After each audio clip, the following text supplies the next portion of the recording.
Now, we are focusing on 3 out of these 12 universal laws. First, we will look at the law of cause and effect. Then we'll take a look at the law of compensation. And finally, we'll look at the law of action. So, what is the law of cause and effect all about? According to the law of cause and effect, nothing is by chance or coincidence. I want you to have a clear understanding that this is in the light of something always influencing whatever happens to happen. There is always a force. There is always an influence. Sometimes it could even be the forces of nature. Sometimes it could be human instruments. Sometimes it could be divine influence, and which could be by the power of the Spirit. Sometimes it could be angelic interventions and operations. And then from the dark kingdom, sometimes it could be demonic forces, different dimensions of demonic powers and forces. So it could be some spiritual force, some spiritual influence that made that thing to happen. Sometimes it could be a human vessel that may never be even discovered, that has secretly done that thing or made that thing to happen. And then sometimes it could just be the forces of nature at work, making that thing to happen. It's Matthew 7, verse 1 to 2. Matthew 7, verse 1 to 2. And in the New Living Translation, it says, "Do not judge others, and you will not be judged. For you will be treated as you treat others." The law of cause and effect it's what equals what is generally known as the law of karma. It is also a classic example of the saying that what goes around comes around. What goes around comes around. Or you reap what you sow. You reap what you sow. All of these are related to the law of cause and effect. You can't, for instance, plant a mango tree and expect to reap apples. You reap exactly what you sow. And then Matthew 5, verse 7. Matthew 5, verse 7, contemporary English version. It says, "God blesses those people who are merciful. They will be treated with mercy." They will be treated with mercy. This law, in summary, relates to us taking full responsibility and accountability for our lives. Understanding that every action has an equal consequence.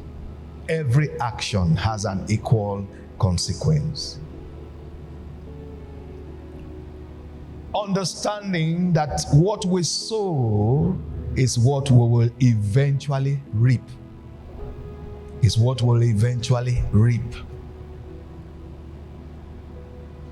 Therefore, we are responsible for everything that happens in our lives, energetically, subconsciously, and intentionally, through our actions, through our words, In Proverbs 18, verse 21, Proverbs 18, 21, Good News Translation, it says, what you say can preserve life. Death and life are in the power of your words. They're in the power of your tongue. What you say can preserve life or destroy it. So you must accept the consequences of your words. In Proverbs 12 verse 14, contemporary English version, it says, we are rewarded or punished for what we say and do. We are rewarded or punished for what we say or what we do. So this law can work for you simply if you study, very important, if you study the actions of those who have achieved what you want to achieve. For instance, if you want to become a successful entrepreneur, you can study a very successful entrepreneur as well. And number two is the law of compensation. The law of compensation. The law of compensation is an extension of the law of cause and effect. The law of compensation explains that what you give is what you get back. What you give is what you get back. The law states that one shall always be compensated. Another word for that is what? Rewarded. Another word for that is paid back. One shall always be compensated for the efforts and for the contribution, whatever it may be, however much or however little. You will always receive some compensation for your efforts, whether good or bad. So for example, if you are kind, you will receive kindness or better things in return. The exact time of your compensation, your reward, will differ with different people, but it will surely come. So if you are kind, you will receive kindness, you will receive better things in return. It may not come from the people you showed kindness to. This is what makes it mysterious and supernatural. It may not, it's not even, you should not even expect that it will come, it must come from the people you showed kindness to. Proverbs 11:17, Amplified Bible, Classic Edition, it says, the merciful, kind, and generous man. Are you that kind of person? The merciful, kind, and generous man or woman benefits himself, for his deeds return to bless him. These things are in scriptures. His deeds return to bless him.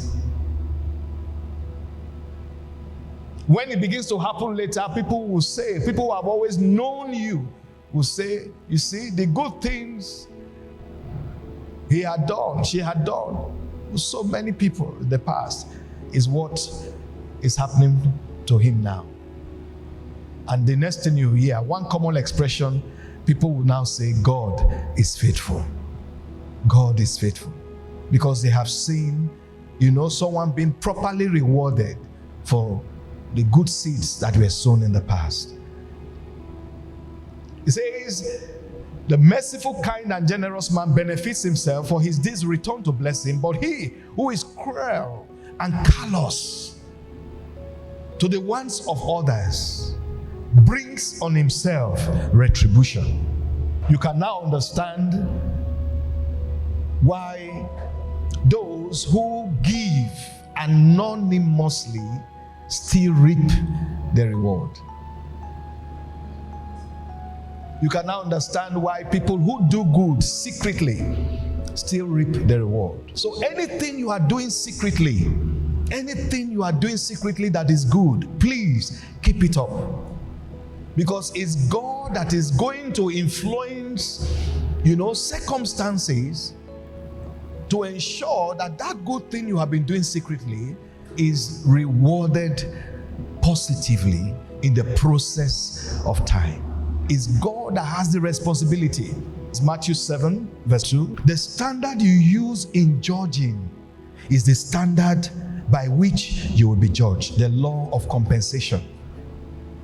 The law of compensation now will determine the quality, the quantity of the consequences, the reward, or the repercussion that will come.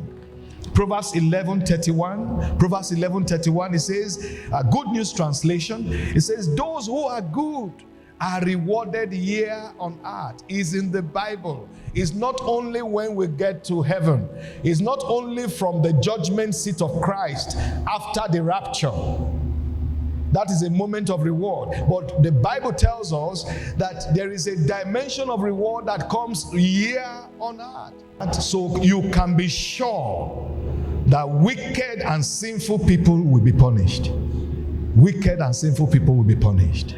2 Corinthians chapter 9 verse 6. 2 Corinthians 9 verse 6, Amplified Bible, Classic Edition. It says, remember this, he who sows sparingly and grudgingly will also reap sparingly and grudgingly. It's a spiritual law. And he who sows generously, that blessings may come to someone, will also reap generously with blessing. So what is your job? Your job is to start acting in ways that are likely to bring the results you desire. Start taking intentional actions that are likely to bring the results you desire. When you do this, you will subsequently attract the rewards for your work. And so the third and the last one is the law of action. The law of action dictates that you have to take action towards your desires if you want to see their physical manifestation. This law helps you to realize that if you are to succeed, you will need to take action. The law of action is what is required to transform your thoughts and desires into physical reality. The law states that you must do some effective things. Not just taking action, but effective and strategic methods and approach to different things we desire to achieve. The law states that you must take certain necessary actions in order to achieve whatever you want to achieve. And unless you take effective and necessary actions that are in harmony with your dreams and desires, you may not see results as time passes. Proverbs 22 verse 3, it says, Good News Translation, it says, sensible people will see trouble coming. The law of action. Sensible people will see trouble coming and avoid it. But an unthinking person will walk right into it and regret it later. The law of action. Proverbs 20 verse 4. Proverbs 20 verse 4. Easy to read version. It says, some people are too lazy to plant seeds. Too lazy. So at harvest time, subsequently now, what will happen? They look for food and find nothing. The law of action. The law of action.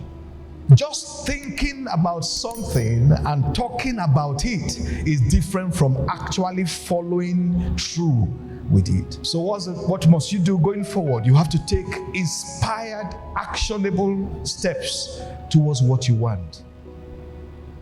Even when the step is small, it still has a positive effect, and it's better than doing nothing.